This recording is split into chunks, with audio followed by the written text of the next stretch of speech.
প্রিয় প্রণয়িনী সিজন 2 লিখেছেন নাবিলা সৈয়দ। পড়ছি পর্ব 54। নুসরাতের কথায় আরশ হেসে ফেলল, চোখ তুলে তাকালো তার দিকে। বৃষ্টির পানি মুখে চোখে পড়ে এক অপার্থিব সৌন্দর্যে আবৃত হয়েছে মেয়েটা। নিয়ন আলোয় উদাস চোখের রমণীকে আরশ দেখল। কেমন করে নুসরাতের কাছে জানতে চাইল, ডিভোর্স নিয়ে নিবি? এই সম্পর্কের ভার বহন করতে পারবি না আর? আরশের কথায় নিজের জায়গায় অনড় থাকা নুসরাত একই জবাব দিল, না, আমি আর এই সম্পর্কের ভার বহন করতে পারবো না। এই দেখুন, ১৩ বছর ধরে মিথ্যা একটা সম্পর্কের ভার বহন করতে করতে আমি হাঁপিয়ে উঠেছি। আমাকে মুক্তি দিন, আমি মুক্তি চাই এই সম্পর্কে বেড়াজাল থেকে।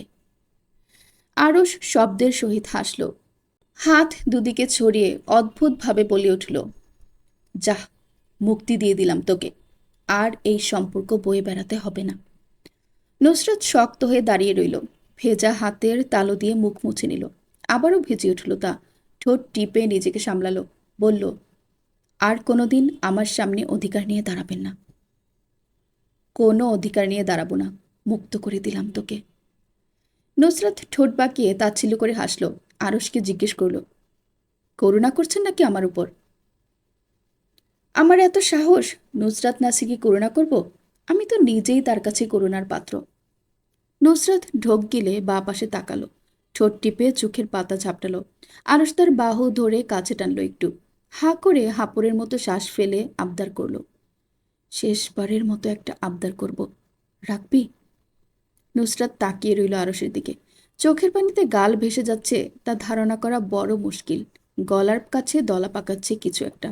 কণ্ঠে শীতলতা বিরাজ রেখে জানতে চাইল, কি? তোকে একটা চুমু খেতে পারি শেষবারের মতো?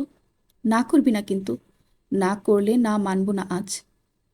নুসরাত থমকালো, ভরকালো, অথচ আরশ চেয়ে আছে তার দিকে উত্তরের আশায়। সেও তাকালো তার দিকে, তাকিয়ে রইল ওভাল আকৃতির গাম্ভীর্যে মোড়া মুখটার দিকে, যেন বোঝেনি কি বলেছে লোকটা। রেস্টুরেন্টের ভেতর থেকে ভেসে আসা রং বেরঙের আলোকসজ্জায় আরশ দেখল নির্মল নির্লিপ্ত মুখটা। মুখের প্রতিটা কোণ দেখল। দু হাতে গাল চেপে ধরে বুড়ো আঙ্গুলের সাহায্যে মুখের পানি মুছে দিতে চাইল, হলো না। বৃষ্টি এসে আবার ভিজিয়ে দিয়ে গেল। আরশের প্রখর দৃষ্টি নিজের দিকে টের পেয়েও নড়চড়বিহীন থাকল নুসরাত। সময় গড়ালো, উত্তর পেল না আরশ, ভাবে বলে আশাও করল না। বাতাসে বেদনার গ্রাণ দ্রবীভূত হলো, সময়ের সাথে তাল মিলিয়ে বাড়ল ঝড়ো হাওয়া। সেই ঝড়ো হাওয়া উড়িয়ে দিল চিপচিপে হওয়া শার্ট। আরশ ধীরে ধীরে নুসরাতের ঠোঁটের দিকে ঝুঁকে আসলো, এক হাতে চোখের গ্লাসটা সরিয়ে নিয়ে নিজের পকেটে পড়ল। নাকের সাথে ঘর্ষণ হলো নাকের, ঠোঁটের সাথে ঠোঁটের। নুসরাত অনুভব করল তার শরীর কাঁপছে। অনুভূতির তীব্র জোয়ারে সমগ্র নারী দেহের অঙ্গ প্রত্যঙ্গ শিরা উপশিরা দুলছে। শরীর নিজের নিয়ন্ত্রণ হারাচ্ছে। মনে পুষে রাখা অভিমান চোখ দিয়ে ঝরে পড়ছে অশ্রু হয়ে। সময়ের সাথে ঠোঁটের তীব্রতা শিথিল হওয়ার তুলনায় আরও বাড়ল। নাসারন্ধ্রের অলিতে গলিতে ছেয়ে গেল দারুচিনি, পুদিনা পাতা আর মিঠে কস্তুরীর সুগন্ধি। শক্ত হয়ে দাঁড়িয়ে থাকলো সে। শরীরের ভেতর চলল নীরব এক হরতাল। তবুও বাইরের নারীদেহ থাকলো নির্বিকার। বৃষ্টির ছটাও সময় বাড়ার সাথে তাল মিলিয়ে আরও বাড়ল। এক চিলত ঝড়ো হাওয়া এসে ছুঁয়ে দিল মুখোমুখি দাঁড়ানো দুজনকে। ঝমঝম বৃষ্টির শব্দের সাথে বজ্রপাতের কান ধাঁধানো শব্দ ভেসে এলো দূর দূরান্ত হতে। অন্ধকার ভেদ করে দিনের আলো ফুটল বিদ্যুৎ চমকানোর সাথে সাথে, আবার তা নিভে গেল সেকেন্ড কয়েকের ভেতর। গুমুট প্রকৃতির সেই করুণ নিস্তব্ধতা ভেঙে খুব কাছে হতে ভেসে এলো চেনা পরিচিত আরশের মন্ত্রমুগ্ধকর সেই সুর, রাখ লু ছুপা কে মে কাহে তুঝকো সায়া ভি তেরা নামে দু। আরশের এক হাত তার ঘাড় চেপে ধরে রেখেছে, অন্য হাত মুখের একপাশে। ধীরে ধীরে ঠোঁটের তীব্রতা কমে আসলো নুসরাতের উপর থেকে। আরশ ঝুঁকে গেল নিচের দিকে, কংক্রিটের রাস্তায় হাঁটু গেড়ে বসল। বিড়বিড় করে নুসরাতের কাছে ক্ষমা চাইল, I am sorry, I am sorry, পারিস তো মাফ করে দিস আমাকে। নুসরাত দাঁড়িয়ে রইল শক্ত ভঙ্গিতে, গলায় দলা পাকানো কান্নার জন্য ভাঙা ভাঙা স্বরে ভেসে এলো, আপনাকে ক্ষমা করা আমার দ্বারা সম্ভব না। আপনি আমার চরিত্রের দিকে আঙ্গুল তুলেছেন। কথাটা শেষে ঝুঁকল নুসরাত, অবহেলায় পড়ে থাকা ব্যাগটা হাতে তুলে নিল। উঠে দাঁড়াতেই মাথা ঘুরে উঠল। চোখ বন্ধ করে নিজেকে সামলানোর চেষ্টা করলো, হলো না। হুমড়ি খেয়ে পড়ল সামনের দিকে। বুট পরে একজোড়া পা ভাসল চোখের সামনে। তাকে চেপে ধরার উদ্দেশ্যে হাত বাড়াতেই দূরে সরে গেল সে। চোখের পাতা ঝাপসা হয়ে আসলো, তবুও দূরে সরে যেতে যেতে আওড়ালো, স্পর্শ করবেন না আমাকে, দূরে থাকুন। নাহিয়ান জ্বলে উঠল যেন, বলল, আমি স্পর্শ করলেই সমস্যা? হ্যাঁ, সমস্যা। একবার কোনো বিষয় আমি না করলে তা শুনবেন। একদম আমার কাজ ঘেঁষবেন না পূর্ব। কথা শেষ হওয়ার আগেই মাথা ঘুরে উঠল নুসরাতের, দ্বিতীয়বারের মতো। নাহিয়ান কাজ ঘেঁষতে নিলেই দুহাত উপরে তুলে দূরে সরিয়ে নিল সে নিজেকে। ল্যাম্পপোস্টে চেপে ধরে নিজেকে ক্যারি করল। স্পর্শ করবেন না আমায়।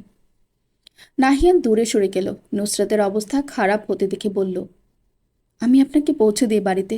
প্লিজ এই বিষয়ে না করবেন না। প্রমিস, স্পর্শ করব না আর। নুসরাত মেনে নিল। ব্যাগ থেকে গাড়ির চাবি বের করে নাহিয়ানের দিকে এগিয়ে দিল। তখনও একপাশে নির্জীব বসে আছে আরস। নড়চড় নেই, যেন কোনো যন্ত্র মানব সে। নিষ্পলক কংক্রিটের রাস্তার দিকে তাকিয়ে থাকলো অনেকক্ষণ। গাড়ির হেডলাইটের আলো এসে পড়ল চোখে মুখে। হেলমেট পরা একজোড়া পা দেখা গেল নিজস্ব ভঙ্গিতে হেঁটে ফ্রন্ট সিটে বসছে। অতপর তার পাশ কাটিয়ে শো করে গাড়িটা চলে গেল। বৃষ্টি আর কমল না, পুরো দমে বাড়ল। চুপচাপ এক জায়গায় পা ছড়িয়ে ভিজতে থাকলো আরস। লিপি বেগম বলেছিলেন, আল্লাহ খুশি হলে বৃষ্টি দেন। বৃষ্টির সময় যে দোয়া করা হয় তা কবুল হয় আল্লাহর দরবারে। ওই বৃষ্টির দিন রাতে আরস খুব করে চাইল নুসরাতকে। নিজের ভেঙে পড়ার হৃদয়ের প্রতিটা স্পন্দনের সাথে করে চাইল ওকে নিজের করে পাওয়ার আকাঙ্ক্ষায়। গাড়িতে গ্লাসগুলো আটকানো, চারিদিকে বৃষ্টির পানি পড়ছে। গাড়িতে বসে জানালার দিকে উদাস চোখে তাকিয়ে আছে নুসরাত। হাত দিয়ে আঁকিবুকি করছে গ্লাসের মধ্যে। নাহিয়ান কিছুক্ষণ তাকিয়ে থেকে চোখ সরিয়ে নিল। মন স্থির করলো ড্রাইভিংয়ে। নুসরাত জানালার দিকে ধ্যান রেখে নাহিয়ানের নাম ধরে ডাকল, পূর্ব। নাহিয়ান আনমনে উত্তর দিল, হুম। নুসরাত ঘাড় বাঁকিয়ে দেখল গাড়ি চালানোতে ব্যস্ত লোকটাকে। অতপর আবার বাইরের দিকে চোখ স্থির করে জানতে চাইল, আপনি জানেন পূর্ব, বৃষ্টির সময় যে দোয়া করা হয় তা কবুল করা হয় আল্লাহর দরবারে? নাহিয়ান হাসল, যেন হেসে উড়ালো কথাটা। বলল, আমি কখনো এমন কথা শুনিনি। নুসরাত নিজের বোকামিতে মাথা দোলালো। বলল, আপনি জানবেন কিভাবে? বেশি তো রিসার্চ করেননি এখনো ধর্ম নিয়ে। তারপর সে চুপ হয়ে গেল। নাহিয়ান নুসরাতের উদাস মুখটা দেখে নিজেও বুক ভার করল। দোয়া করলে যদি নুসরাত খুশি হয় তাহলে সে দোয়া করবে, এই ভাবনা নিয়ে গাড়ি একপাশে সাইড করলো। দুই হাত উপরে তুলে দোয়া করলো কিছু একটা। দোয়া শেষে আবারও গাড়ি চালাতে ব্যস্ত হয়ে গেল। নুসরাত জানতে চাইলে আগ্রহ ভরা কণ্ঠে, দোয়াতে কি চেয়েছেন পূর্ব? নাহিয়ান হাত হুইলে স্থির রেখে নুসরাতের দিকে তাকালো। কণ্ঠে আদরে ভাব এনে ছোট্ট করে জবাব দিল, আপনাকে। সকাল 10:30। সৈয়দবাড়ির খাবার রুমে এক সারিতে সবাই বসে আছে। আরস কি যেন বলবে বলেছে, এর জন্য জরুরি তলব দিয়েছে। সোহেব সাহেব একটু চিন্তিত বটে। স্পষ্ট গাঢ় 2-3টে ভাঁজ কপালে ফুটে উঠেছে। গতকাল রাতে নুসরাতকে বাড়িতে প্রবেশ করতে দেখেছিলেন। হয়তো কাঁদছিল। চোখ দুটো বাড়ির সামনে দাঁড়িয়ে পরিষ্কার করছিল। উনি এগিয়ে গিয়ে যখন জিজ্ঞেস করলেন কি হয়েছে, উত্তর দিল নাকি সুরে, একটু মাথা ব্যথা করছে। কিন্তু ওনার মনে হলো না মাথা ব্যথার জন্য এমন অবস্থা। কোনো কিছু হয়েছে যা চেপে গিয়েছে। ছোট থেকে বড় হয়েছে মেয়েটা চোখের সামনে। হঠাৎ এমন কান্না করছে তা দেখেই তো কষ্ট হচ্ছে। এক কথার বিপরীতে যে হাজারটা কথা বলতো, আজ সে একটা উত্তর দিচ্ছে। দেখা হলে যে জিজ্ঞেস করতো পায়ের ব্যথা কমেছে। গতকাল সে কোনো প্রশ্ন জিজ্ঞেস করলো না। এমনকি লাইট জ্বালাতে চেয়েছিলেন তিনি, তাও জ্বালাতে দেয়নি, চোখের সমস্যা বেড়েছে বলে। সৈয়দবাড়ির ছোট থেকে বড় বেশিরভাগ সবারই চোখের সমস্যা। সমস্যা শুরুটা হয়েছে নাসির সাহেবের থেকে, আর এখন সবার যেন এই চোখের রোগটা হচ্ছে। যাকে জিজ্ঞেস করা হয় তার নাকি চোখের সমস্যা, মাথা ব্যথা করে সবসময়। স্বাভাবিকের তুলনায় নুসরাতের চোখের সমস্যাটা বেশি। তার মধ্যে চোখে আবার মেয়েটার অ্যালার্জি। যখন বৃদ্ধি পায় চোখ ফুলে গিয়ে আলোর মতো হয়ে যায়। চোখে আলো পড়লে সমস্যা হবে ভেবেই আর লাইট জ্বালাননি তিনি। কিন্তু এর 1 ঘন্টা পর আরুষকে বাড়িতে আসতে দেখেছেন। নুসরাতের তুলনায় অবস্থা আরো বেশি খারাপ। সর্দি লেগে যা তা অবস্থা হয়ে আছে। হাঁচি দিতে দিতে নিজের রুমে গিয়েছে। চোখ দুটো জ্বরের জন্য লাল হয়ে আছে মোটামুটি। দুজনের অবস্থা দেখে ঠাউর করলেন কোনো আকাম ঘটিয়েছে একে অপরের সাথে। এখন দেখার পালা কি ঘটিয়েছে। এর মধ্যে আরশ এসে বসলো চেয়ার টেনে। আজ দেরিতে নাস্তা করা হচ্ছে আরশের জন্য। গায়ে ক্যালভিন ক্লাইনের একটা হুডি আর শিইনের ডেনিম প্যান্ট।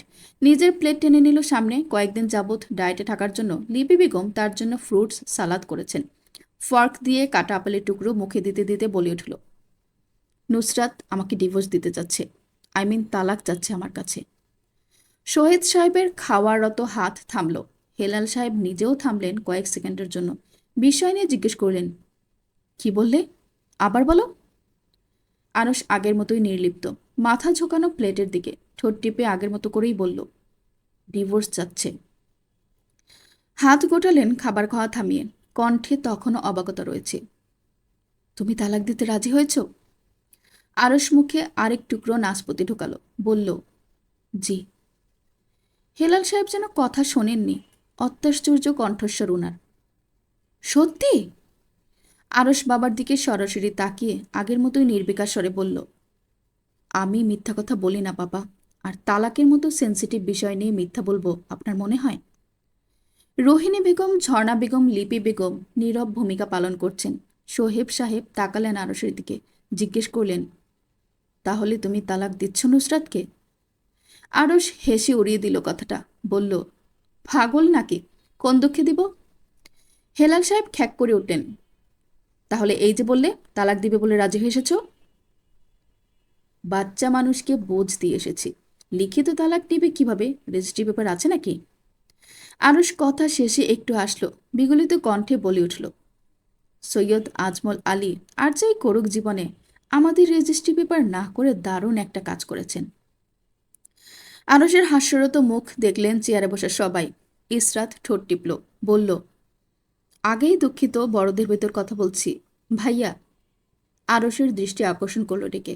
জাইন তাকিয়েছে তার দিকে, বুঝতে পেরেও সে ফিরে তাকালো না। একটু সময় নিল, অতঃপর বলল, আপনাদের রেজিস্ট্রি পেপার আছে। আরশ শক্ত চোখে তাকালো, চোয়ালের পেশিও সাথে শক্ত হলো। কণ্ঠ রুড়ো, হিসিয়ে বলল, নেই ইসরাত। ইসরাত নিজের কথায় অটল রইল, চোখে চোখ রেখে বলল, আমি বলছি রেজিস্ট্রি পেপার আছে ভাইয়া। আরশ ঠোঁট বাঁকিয়ে শ্বাস ফেলল, বলল, ইসরাত আমি বিরক্ত হচ্ছি। যখন বলেছি নেই, তখন কেন তুমি বারবার বলছো আছে? হেলাল সাহেব ইসরাতের কথার সাথে জোর দিলেন, বললেন, আরশ, রেজিস্ট্রি পেপার আছে এবং সরকারিভাবে সেটা অনুমোদন হয়েছে 9 মাস পূর্বে। আরশ অবাক হয়ে তাকালো হেলাল সাহেবের দিকে, তারপর ইসরাতের দিকে, বলল, বাহ, আমার রেজিস্ট্রি পেপার হয়ে গেছে আর আমি জানি না? সাইন কোথায় পেলেন আপনারা আমার? হেলাল সাহেব কাঁধ ঝাঁকালেন, আগের মতোই নির্লিপ্ত থেকে বললেন, তুমি নিজেই তো করেছ। মনে করো, একবার কিছু ডকুমেন্ট সাইন করিয়েছিলাম তোমাকে দিয়ে, তোমাকে বলেছিলাম পড়ে নিতে, তুমি পড়লেই না, না পড়েই সাইন করে দিলে। আরশ তাচ্ছিল্য করে হেসে দিল। রেজিস্ট্রি পেপার রেজিস্ট্রার অফিসে কে জমা দিয়েছে? ছেলের দিকে চোখ রেখে আগের মতোই ভদ্রলোক বললেন, ইরহাম জমা দিয়েছে। আরশ উঠে দাঁড়ালো, চোয়াল শক্ত, রাগে ভেতরটা দপদপ করছে। জিজ্ঞেস করল, কে কে জানতো আপনাদের মধ্যে আমাদের রেজিস্ট্রি হয়েছে? ইসরাত উত্তর দিল এই কথার, আমি, নুসরাত, ইরহাম আর বড় আপু। আরশ বিস্ময়ে বিমূঢ় নেত্র নিয়ে তাকিয়ে থাকলো ইসরাতের দিকে, বেঘরে বিড়বিড় করল, নুসরাতও জানতো? ইসরাত মাথা দোলালো, বলল, ও সাইন করার সময় আমার সামনে বসে করেছিল। আরশ শ্লেষ মিশ্রিত হাসল, কটাক্ষ করল সবাইকে নিয়ে, তাহলে আগে থেকেই পরিকল্পনা ছিল বিয়ে ভাঙার? এজন্য এত আয়োজন করে আমাকে দেশে আনা হয়েছে? Impressive, nice, very nice. আমি আনন্দে আত্মহারা, কথা হারিয়ে ফেলেছি এত দারুণ সারপ্রাইজ পেয়ে। আরশ থামল, হাতের মধ্যে দলা পাকিয়েছে টেবিলের উপর রাখা সৌন্দর্যবর্ধক নরম তুলতুলে টেবিল ক্লথ। বা হাতে নিজের ঘাড়ে হাত বোলালো, ঘাড় বাঁকালো বাবার দিকে, চোখ দুটো ঘুরিয়ে হেলাল সাহেবকে দেখল, ঠোঁটের কোণ উচালো কটাক্ষ করে। আমি এক বোকা যে ভাবছিলাম রাগের মাথায় বলেছি ডিভোর্সের কথা, কিন্তু এত আয়োজন করে রেখেছেন চাচা ভাতিজে মিলে, তা তো বুঝিনি। স্পিচলেস হয়ে গেছি আমি। 2025 সালে আমি বেস্ট একটা সারপ্রাইজ পেয়েছি। যখন আমার তালাকের জন্য এত আয়োজন, তাহলে আরেকটু আয়োজন করে না হয় তালাক দিলাম। সমস্যা নেই, কোর্ট থেকে ডেট নিয়ে আসবেন, কোথায় সাইন করতে হবে বলে দিবেন, সাইন করে দেব। আমি তো খেলনার পুতুল, যে যেভাবে পারছেন নাচাচ্ছেন, এবারও নাচিয়ে নিতে দিলাম। আরশ থামল, শ্বাস টেনে নিল, বলল, ও হ্যাঁ, আপনার ভাতিজি নুসরাতকে বলবেন এসে এই বাড়িতে আমার সামনে বসে সাইন করতে। আমিও দেখব কতটা সাহস ওর। আমার সামনে বসে সিগনেচার করে কিভাবে ও। হাতের দলা পাকানো টেবিল ক্লথ টেনে ধরল শক্ত করে। কথা শেষ করেই পিছু ঘুরল। প্লেটে খাবার পড়ে আছে ওভাবেই। যেতে যেতে হাতে মুষ্টি পাকানো টেবিল ক্লথ ধরে এমনভাবে টান দিল, পুরো খাবার টেবিলের চামচ, প্লেট, পিরিচ, বাটি উল্টে খাঁজকাটা টাইলসের মেঝেতে পড়ল ঝনঝন করে। শব্দ তুলে ধরাম ধরাম করে ভাঙল সবকিছু। রোহিণী বেগম ভয়ে এক লাফে ছিটকে সরে গেলেন দূরে।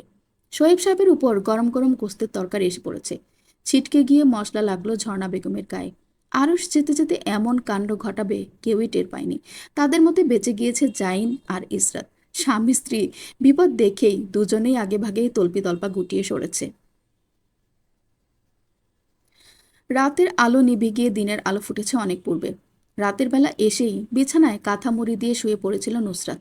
ঘণ্টাখানেক বৃষ্টিতে ভেজার জন্য, আবার আধ ঘন্টা ভিজে কাপড়ে থাকার জন্য শরীরে গা কাঁপিয়ে জ্বর এসেছে। তবুও কি বলার জন্য সকাল 11টায় বাড়িতে থাকা সবাইকে বলেছে ড্রয়িং রুমে থাকার জন্য। ও বাড়িতে আবার 10:30টায় আরশ বলেছে কিছু একটা বলবে। দুপক্ষের সবাই টেনশনে আছে কি বলবে। ঘড়ির কাঁটা 10টা পেরিয়ে 11টায় ঠেকতেই সিঁড়ি বেয়ে নেমে আসলো নুসরাত। জ্বরের জন্য একদিনে মুখ এইটুকুনি হয়ে আসছে। ঠোঁট ফেটে গেছে, চোখের নিচে দাগ পড়েছে। ঘুমহীনা চোখগুলো লাল হয়ে কোটর ছেড়ে যেন বের হয়ে আসবে। গায়ে ক্যালভিন ক্লাইনের একটা টি শার্ট, মাথার উপর মোটা কম্বল, পা খালি। ঠান্ডা মেঝেতে আঙ্গুলে ভর দিয়ে কোড়ালি উঁচু করে হাঁটছে। সিঁড়ি দিয়ে নেমে এসে ধরাম করে বসলো সোফায়। গলা ছেড়ে ডাকলো, আব্বা। নাসির সাহেব রেডি হয়ে আছেন অফিস যাওয়ার জন্য। নুসরাতের জরুরি আলোচনার জন্য এখনো যাওয়া হয়নি অফিসে। ফরমাল গেটআপেই নেমে আসলেন। নাজমিন বেগমের কথায় মুখে দাঁড়িয়ে রাখতে শুরু করেছেন। তা লম্বা হয়ে গেছে কিছুটা। মাথার চুলে পাক ধরেনি একদম, শুধু দাড়িগুলোতে দেখা যাচ্ছে পাক ধরেছে মোটামুটি। নুসরাত তাকিয়ে তাকিয়ে দেখলো বাবার নেমে আসা। একে একে এসে বসলো বাড়ির সবাই সোফায়। সৌরভী নিজেও যোগ দিয়েছে আলোচনায়। গতকাল থেকে তার ব্যবহারে অদ্ভুত পরিবর্তন হয়েছে। সবাই মোটামুটি অবাক, তবুও মানিয়ে নিচ্ছে ভেবে খুশি ভেতরে ভেতরে। নুসরাত গলা খাঁকড়ি দিল। নাসির সাহেব জিজ্ঞেস করলো, এত জরুরি আলাপ কেন ডেকেছ? ইম্পর্ট্যান্ট কিছু? নুসরাত বাবার কথা শুনে তাকালো মায়ের দিকে। ভদ্রমহিলা চিন্তিত চোখে তার দিকে তাকিয়ে আছেন। ভাবছেন এখনো কি এমন ইম্পর্ট্যান্ট কথা যে এভাবে সবাইকে ডেকে এনে বলছে। নুসরাত সময় নিল, ঢোক গিলে বলল, হ্যাঁ, গুরুত্বপূর্ণ কিছু। আমি একটা সিদ্ধান্ত নিয়েছি। ইরহাম এতক্ষণ চুপচাপ বসে থাকলেও এবার জিজ্ঞেস করলো, কি সিদ্ধান্ত? নুসরাত মায়ের থেকে দূরত্ব বাড়ালো। ইরহামকে চোখের ইশারায় কিছু বোঝালো। কণ্ঠ শান্ত করে এক টানা বলে চলল, আমি তালাক নিচ্ছি আরশ ভাইয়ের কাছ থেকে। নাজমিন বেগম কথা বিশ্বাসই করলেন না। হেসে উড়িয়ে দিলেন। বললেন, দূর, এসব কেমন কথা? সবাইকে ডেকে এনে মজা করছিস? নুসরাত হাসল না মায়ের কথায় আগের মতো। গম্ভীর মুখটা আগের মতো গম্ভীর রেখে বলে উঠল, আমি মজা করছি না মা, আমি ডিভোর্স নিচ্ছি। নাজমিন বেগম হাসলেন নুসরাতের কথায়। বললেন, অফিসিয়াল ডিভোর্স তোদের হবে না। নুসরাত ঠোঁট টিপল, হাসল সামান্য। বলল, হবে আম্মা, হবে। বড় আপু আমার সিগনেচার অনেক আগে রেজিস্ট্রি পেপারে নিয়েছিলেন। নাজমিন বেগম অবাক হয়ে জিজ্ঞেস করলেন, কবে? নুসরাত তপ্ত শ্বাস ফেলল। বলল, জানুয়ারিতে। তুই কিভাবে জানুয়ারিতে সিগনেচার করলি রেজিস্ট্রি পেপারে? আর উনিই বা পেল কিভাবে তোকে?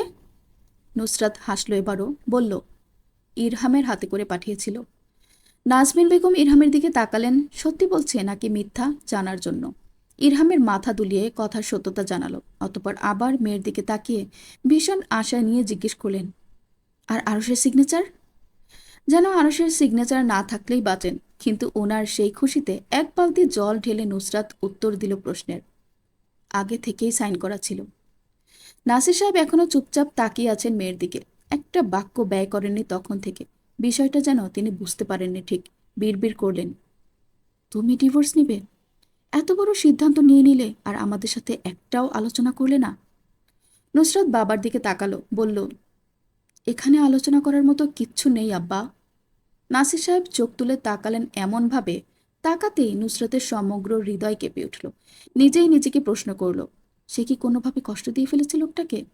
নাসির সাহেব চোখ সরালেন না। থমকে গিয়ে গা ছমছম করা চাহনি দিয়ে চেয়ে রইলেন অনেকক্ষণ, যতক্ষণ না তিনি ক্লান্ত হলেন।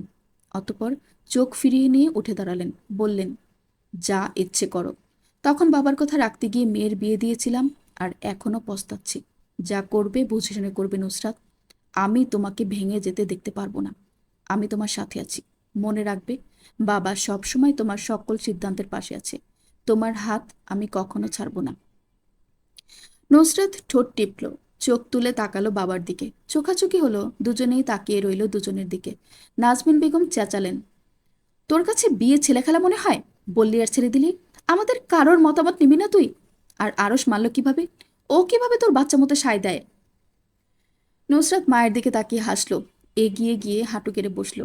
নাজমিন বেগম অতিরিক্ত ক্রোধ আর রাগে চৈতন্য যেন হারিয়ে ফেলবেন। ঠাস করে বসালেন মেয়ের গালে একটা চড়। নুসরাত নড়ল না, চড়ল না, ওই রকম বসে রইল। ঠোঁট ফুলিয়ে হাসলো, জিজ্ঞেস করলো, আরেকটা মারবে? মারো, বলেই গাল পেতে দিল। নাজমিন বেগম মারলেন না, অশ্রুসিক্ত চোখে চেয়ে রইলেন তার দিকে। নুসরাত থুতনি ঠেকালো মায়ের কোলে। ঠোঁট কামড়ে কান্না আটকানোর চেষ্টা করলো, হলো না। এক পশলা বৃষ্টির ন্যায় তা ঝরে পড়ল গাল বেয়ে। মাথা এলিয়ে দিল কোলে। বিড়বিড় করে পাগলের ন্যায় বলল, আমি ভালো নেই আম্মা, আমি ভালো নেই। আমার দম আটকে আসছে। এই সম্পর্ক বয়ে বেড়ানো আমার দ্বারা আর সম্ভব না। নাজমিন বেগম কথা বলার ভাষা খুঁজে পেলেন না। কাপা একটা হাত রাখলেন মেয়ের মাথায়। নাসির সাহেব তখনও স্থির দাঁড়িয়ে দেখছেন স্ত্রী ও মেয়ের কাণ্ড। ইরহাম তড়িৎ উঠে দাঁড়ালো, থাই গ্লাস লাগিয়ে দিল শক্ত হাতে। এর মধ্যে এ বাড়িতে প্রবেশ ঘটল জাইন ইসরাতের। ইরহামকে এমন হন্তদন্ত হয়ে জানালা লাগাতে দেখে ইসরাত ভ্রু কুচকালো, জিজ্ঞেস করল, কি হয়েছে? ইরহাম ইশারায় দেখালো নুসরাতকে। মিহি কণ্ঠে বলল, কাঁদছে। ইসরাত আঁতকে উঠল যেন, বলল, আগে বলবি না, গাধা একটা। জাইন ইসরাত আর ইরহামের কথোপকথন শুনে এগোতে চাইল, কিন্তু তাকে ঠেলে বাড়ির বাইরে বের করে দিল ইসরাত। সে আশ্চর্য হওয়ার সময়টুকু পেল না। মুখের উপর দরজা আটকাতে আটকাতে মেয়ে বলল, যা দেখেছেন ভুলে যান। জাইন ভ্রু কুচকাল, শক্ত কণ্ঠে জানতে চাইল, কেন ভুলে যাব? ইসরাত রাগে মুখ বানালো, নাকের পাটাতন চূড়ায় তুলে বলল, আমি বলেছি তাই। জাইন পকেটে হাত পুরল, বলল, আমি মসজিদের মাইকে গিয়ে বলে আসবো আপনার বোন কাঁদছে। ইসরাত তেরে আসলো দরজা ছেড়ে, বলল, আপনার সাহস দেখে আমি অবাক হচ্ছি। আপনি ঘরের খবর বাইরে দেওয়ার স্পর্ধা দেখান কিভাবে? জাইন। জাইন নির্লিপ্ত দাঁড়িয়ে রইল, গাম্ভীর্যের সহিত বলল, আমার সাথে বেয়াদবি করছেন কেন আপনি? আমি তো সামান্যই দেখতাম বেচারি আরশকে ছেড়ে দেওয়ার দুঃখে কিভাবে কাঁদছে। ইসরাতের ইচ্ছে হলো জাইনকে মাটিতে ফেলে কয়েকটা লাথি বসিয়ে দিতে, কিন্তু সে এটা পারবে না। তাই কোনো রকমের রাগ গিলে নিল ভেতরে। হাসার চেষ্টা করে বলল, জাইন, এই বাড়িতে যা দেখেছেন ও বাড়ি যেতে যেতে সব ভুলে যাবেন, প্লিজ। জাইন গাল টেনে দিল ইসরাতের, বলল, এভাবে কিউটিপাই হয়ে বললেই তো আমি মেনে নিতাম। এতক্ষণ কষ্ট করলেন ইসরাত। কথা শেষে শক্ত করে গালে চিমটি কাটল জাইন। অতঃপর হেলে দুলে চলে গেল সামনে। কাভার্ডের ভেতর পা গুটিয়ে বসে আছে আহান। তাকে আলোচনায় নেওয়া হচ্ছে না, এজন্য সে এখানে এসে ঠাঁই নিয়েছে। শুনতে চাচ্ছে নুসরাত কি বলে। কান দুটো খাড়া করে খরগোশের মতো কাভার্ডের দরজায় কান লাগিয়ে বসে আছে কথা শোনার জন্য। ইসরাত নাখোশ মুখে নুসরাতের সামনে বসে আছে, তার পাশে আবার ইরহাম বসে। চোখ মুখ দেখে বোঝাই যাচ্ছে ভীষণ খেপেছে দুজন। নুসরাত ভাবাবেগহীন বসে আছে তাদের সম্মুখে, চুপচাপ। ঘোতঘোত করে উঠেই ইসরাত প্রশ্ন করল প্রথমেই, ডিভোর্স যখন দিবি কাঁদছিলি কেন? নুসরাত আকাশ থেকে পড়ল যেন, সেকেন্ডের ভেতর অস্বীকার করল, আমি কেঁদেছি? আশ্চর্য, কখন? ইরহামের দু হাতে গলা টিপে ধরতে ইচ্ছে করল নুসরাতের, বলল, নাটক কমিয়ে করবি, আর মিথ্যে তো একদম বলবি না। আমি মিথ্যে বলি না ইরহাম। ইরহাম ঠাট্টা করল নুসরাতকে, তা তো জানি খুব ভালো করেই, কতটা সত্যবাদী আপনি। ইরহামকে থামিয়ে দিল ইসরাত, বলল, আমরা পয়েন্ট রেখে অন্যদিকে চলে যাচ্ছি। ইসরাত তাকালো নুসরাতের দিকে, জিজ্ঞেস করলো কঠোর গলায়, তুই ভালোবাসিস আরশকে? নুসরাত ঘোরাতে গেল কথা। ইসরাত ধমকে উঠল, একদম কথা ঘুরাবি না, এক থাপ্পড়ে দাঁতের মাড়ি থেকে দাঁত ফেলে দিব। নুসরাত আর কথা ঘুরালো না, স্পষ্ট কণ্ঠে বলে উঠল, আমি ভালোবাসায় বিশ্বাসী না ইসরাত। ঠিক আছে, ভালোবাসিস না, পছন্দ করিস তো, নাকি তাও করিস না? ইসরাত রুড়ো গলায় ইসরাতের ছুড়ে দেওয়া প্রশ্নের উত্তর দিল, তাও করি না, আমি ঘৃণা করি আরশ ভাইকে। ইরহাম আর ইসরাত হাততালি দিল। কটাক্ষ মিশ্রিত কণ্ঠে বলল, ভদ্রমহিলার জন্য হাততালি দে তো ইরহাম। ইরহাম হাততালি দিল। দুজনেই খ্যাক খ্যাক করে হাসলো। ইরহাম সিওরিটি নিতে জিজ্ঞেস করলো, তুই শিওর তো তালাক নিবি? পরে কিন্তু আর কোনো রাস্তা থাকবে না ফিরে আসার। আমি ফিরে আসার চেষ্টাও করব না। আমি যেদিক থেকে একবার মুখ ফিরিয়ে নেই সেই পথে নিজের ছায়াও ফেলি না। ইসরাত বলল, ভালো, মনে থাকে যেন নিজের সিদ্ধান্তে ভবিষ্যতে যাতে পস্তাতে না হয়। নুসরাত কঠোর কণ্ঠে বলল, আমি কোনো সিদ্ধান্ত নিয়ে নিলে তা নিয়ে কখনো পস্তাই না, ভবিষ্যতেও পস্তাবো না। ইরহাম বিড়বিড় করল, দুটোই খবিস, ভাঙবে তবুও মচকাবে না। ইসরাত জোর দিল নিজের কথায়, অবিচল চোখে বোনের দিকে তাকিয়ে থাকলো। অত্যন্ত বিরক্তি নিয়ে তুঙ্গে ওঠা কণ্ঠে বলল, আমি ভেবে পাই না দাদা তোদের বিয়ে দিল কোন কারণে। তুই জানিস নুসরাত, তুই আর আরশ ভাইয়া দুজনেই একই প্রকৃতির, বিন্দুমাত্র ব্যবধান নেই তোদের আচার আচরণে। আহান কাবার্ডের ভেতর থেকে ইসরাতের কথার জের ধরে মুখ ফসকে বলে ফেলল, দুজনেই রেড ফ্ল্যাগ, টক্সিক, কেউর থেকে কেউ কম না। উনি পুরুষ ভার্সন হলে মহিলা ভার্সন আপু। ইসরাত খেয়াল করলো না কে কথা বলেছে, সহমত পোষণ করার মতো কথা মনে হলো তাই করলো ও। ইরহাম তাল মিলালো, বলল, চাচাতো ভাই বোন বোঝা কম যায়, মায়ের পেটের ভাই বোন বোঝা যায় বেশি। আল্লাহ জোড়া মিলিয়ে দেন, এতে দেখলেই বোঝা যায় তেরা পুরুষের জন্য তেরা মহিলা আল্লাহ বানান। খাপে খাপ আব্বাসের বাপ দুজনেই।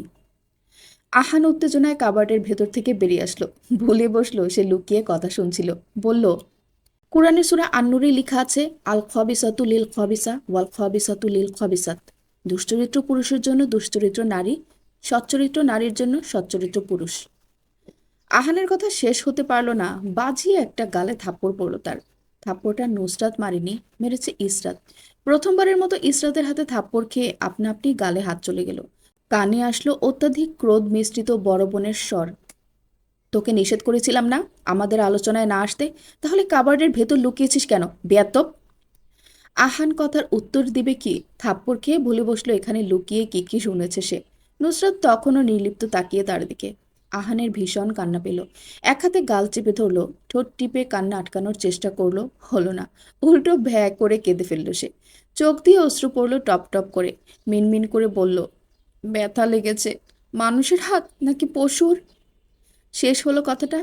তাকে অত্যাশ্চর্য করে দিয়ে ইসরাত আরও দুটো থাপ্পড় বসালো, চটাস চটাস করে। কঠোর চেহারা বানিয়ে বলল, অসভ্য বদমাস ছেলে। 4/9/2025 মঙ্গলবার সকাল 10:20। সৈয়দবাড়ির ড্রয়িং রুমে পাশাপাশি বসে আছে আরশ নুসরাত। আসার পর থেকেই দুজন দুজনের চেহারা দেখেনি সরাসরি। চুপচাপ ড্রয়িং রুমে মুখ গম্ভীর করে বসে আছে তারা। সেন্টার টেবিলে ডিভোর্স পেপার লেখা একটা কাগজ রাখা। সোহেব সাহেব 10 মিনিট পূর্বেই এনে রেখেছেন। নাজমিন বেগম আসেননি, শুধু নাসির সাহেব এসেছেন। ইরহাম ব্রু উপরে তুলে বাবার কাছে কিছু একটা ইশারায় জানতে চাইল। ভদ্রলোক চোখের পাতা ফেলে শান্ত থাকতে বললেন, কিন্তু বেচারা শান্ত হতে পারল না। সেন্টার টেবিলে রাখা কাগজটায় ইংরেজি অক্ষরে কিছু লেখা শব্দ। আরশ নুসরাত পড়ার প্রয়োজন বোধ করল না। কী লেখা আছে তাও দেখার প্রয়োজন বোধ করল না। নুসরাতের দিকে পেপার ঠেলে দিয়ে বলল, সাইন কর। নুসরাত সাইন না করে আরশের দিকে কলম আর পেপার এগিয়ে দিল, বলল, আপনি আগে করুন। নুসরাতের দিকে এক পলক তাকিয়ে কলম হাতে তুলে নিল, চটপট হাতে সাইন করে দিল নিজের জন্য বরাদ্দকৃত জায়গায়। তারপর নুসরাতের দিকে ঠেলে দিল, কণ্ঠ গম্ভীর তার, কর সাইন এবার, আমি করে দিয়েছি। নুসরাত কলম চেপে ধরল নিজের 2 আঙ্গুলের ভেতর। হাত আগাতেই থরথর করে কেঁপে উঠল। কলম হাত থেকে ফসকে পড়ে গেল। হাত থেকে পড়ে যাওয়া কলম সেন্টার টেবিল থেকে নির্বিকার চিত্তে তুলে দিল সে। নুসরাতের হাতের মুঠোয় ভরে দিয়ে শান্ত কণ্ঠে বলল, সাইন কর। নুসরাত নিজের নাম লিখল খালি জায়গাটায়। অতপর তা গুছিয়ে দেওয়া হলো ইরহামের কাছে সিলেট কর্পোরেশনে জমা দিয়ে আসার জন্য। নুসরাত তাকালো না উপরের দিকে, সেন্টার টেবিলের দিকে তাকিয়ে রইল নিষ্পৃহ ভঙ্গিতে। হাত তখনও কাঁপছে। আরশ উঠে দাঁড়ালো, ভীষণ অনীহা নিয়ে ক্ষমা চাইল নুসরাতের কাছে। পারিস তো ক্ষমা করে দিস, আর সুখে থাকিস। হাসলো সামান্য, বলল, ভুলে গেছিলাম, আমি না থাকলে তো তুই সুখেই থাকবি, সুখ আর সুখ থাকবে চারিদিকে। কথা শেষে দাঁড়ালো না, নুসরাতকে অমন বিমূর্ত বসা রেখেই চলে গেল সিঁড়ি ভেঙে ধুপধাপ। মাহাতি নিজেও আরশের পিছু পিছু গেল। সকলের অগোচরেই ত্যক্ত নিঃশ্বাস ফেলল। বৃষ্টির মাত্রা বৃদ্ধি পাচ্ছে, বাতাস বইছে, গুরুম গুরুম শব্দ আর বজ্রপাত হচ্ছে ক্ষণে ক্ষণে। ইরহাম হাতে থাকা কাগজগুলো শক্ত করে না ধরায় বাতাসের উত্তাল ঝাপটায় উড়ে গেল তা। চারিদিকে ছড়িয়ে পড়ল। বৃষ্টির পানি লেগে কাগজের লেখা সামান্য লেপটে গেল। সোহেব সাহেব ছেলের এমন কাণ্ডে বিরক্ত হলেন। এগিয়ে এসে সাহায্য করলেন কাগজগুলো তুলে দিতে। গায়ে বৃষ্টির বড় বড় ফোঁটা লাগলো। অতঃপর সেই বৃষ্টি মাথায় নিয়ে এগোলেন সিলেট কর্পোরেশনের দিকে কাগজগুলো জমা দিতে। গাড়ি চালিয়ে ভো করে চলে গেলেন। গাড়ির স্থান ত্যাগ করতেই ঝড়ো হাওয়ার তাল উড়ে এসে কংক্রিটের রাস্তায় পড়ল একটা কাগজ। বৃষ্টির বড় বড় কণা ঝরে পড়ল কাগজটার উপর। বৃষ্টির সাথে সাথে ভিজে গেল কাগজের টুকরোখানা। কুটি কুটি হয়ে ছড়িয়ে পড়ল রাস্তার চারিদিকে।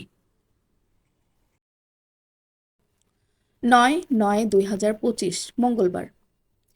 গত ৪ দিন ধরে কেমন ধ্যান মেরে বসেছিলেন নাসির সাহেব। মেয়ের তালাক হয়েছে, মেনে নিতে পারছেন না। বাবার কথা রাখতে গিয়ে মেয়ের জীবন নষ্ট করে ফেলেছেন তিনি, তা হাড়ে হাড়ে টের পাচ্ছিলেন সপ্তাহখানেক ধরে। যে মেয়ে ওই বাড়ি ছাড়ার পর থেকে কাঁদতে দেখেননি, সেই মেয়ে কিনা কাঁদলো হাউমাউ করে। কষ্ট পেয়েছি ভীষণ। নাহলে এভাবে কাঁদার মেয়ে তো নুসরাত নয়। ও এমন না। নাসির সাহেব ভাবতে চান না নুসরাতের কোনো দোষ ছিল কি না। তিনি জানতেও চান না। তিনি শুধু জানেন ওনার মেয়ের নামে ডিভোর্সি ট্যাগ লেগেছে। এত চিন্তা করলেন যে নুসরাতের ডিভোর্সের 4 দিনের দিন গা কাঁপিয়ে জ্বর আসলো উনার। খিঁচুনি উঠল, শরীর খারাপ করলো ভীষণ। রাতের অন্ধকারে অ্যাম্বুলেন্স ডাকা হলো বাড়িতে। নাজমিন বেগম, ইরহাম আর নুসরাত মিলে নিয়ে গেল হসপিটালে। ভর্তি করা হলো নাসির সাহেবকে। সারা রাত নাজমিন বেগমের কেঁদে কেটে কাটলো। আর নুসরাত, তার সারা রাত কাটলো ডাক্তারের সাথে আলাপ আলোচনা করতে করতে। ১০/৯/২০২৫ বুধবার, সকাল ৮টা ১৯ মিনিট। জাইন নিজের লাগেজ গোছাচ্ছিল। ইসরাত তা চুপচাপ দেখছে, কথা বলছে না। গতকাল রাতে তাদের ঝগড়া হয়েছে। ফ্রান্স ফিরে যাওয়ার ডেট ছিল অক্টোবরের ২০ তারিখ, তা হিলাল সাহেব পিছিয়ে এনেছেন এই সেপ্টেম্বরের ১৫ তারিখে। এখন থেকেই সবাই গোছগাছ করছেন। ফিরে যাবেন ফ্রান্স।